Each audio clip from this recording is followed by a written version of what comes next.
Thank you, Mr. Speaker. I know the Prime Minister will absolutely welcome my first few questions because we're returning to his favourite subject of tax credits.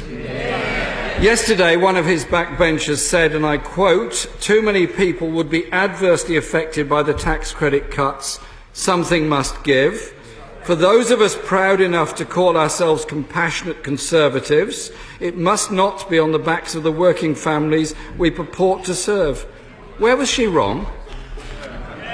The tax credit changes are part of a package, and a package that includes a higher national living wage and tax reductions. And I think that is the right approach for our country. Let's make work pay, let's allow people to earn more, let's cut their taxes, and let's make welfare affordable. And I'm delighted that once again this measure passed the House of Commons last night in a big majority. Well, if the Prime Minister is keen on tax credits helping people into work, I've got a question for him from Lisette, who, I quote, says a lot of people are setting up their own businesses as self-employed, especially in rural areas where job vacancies are limited and pay is often low. Tax credits help them until their business becomes established. So cutting tax credits damages her life opportunities and the life opportunities of anyone she might employ. Does he not see the value of giving support to people trying to improve their lives rather than cutting their ability to survive properly?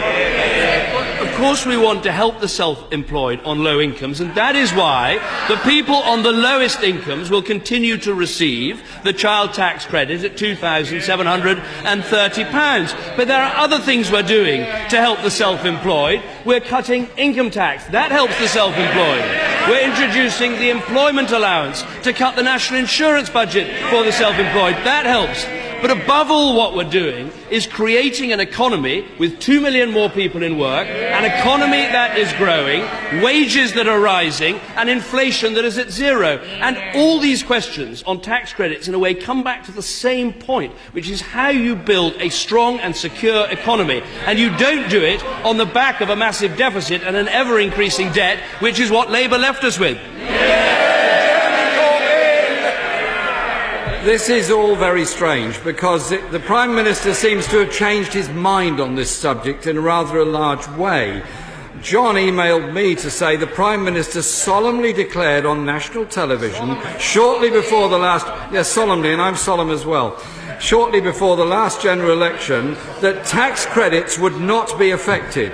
Is there any reason why this change has come about, or any reason why we should believe the Prime Minister on any assurances he gives in relation to tax credits?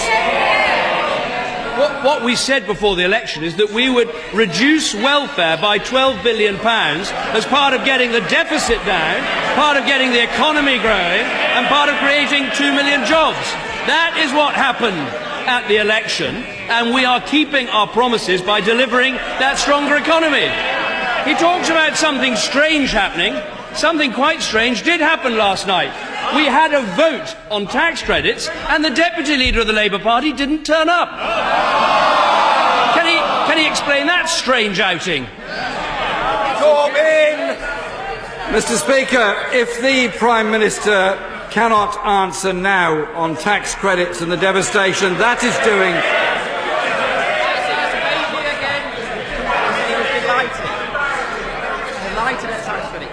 Thank you. And the devastation that the cuts are taking on many people's lives, can I ask him to deal with another subject?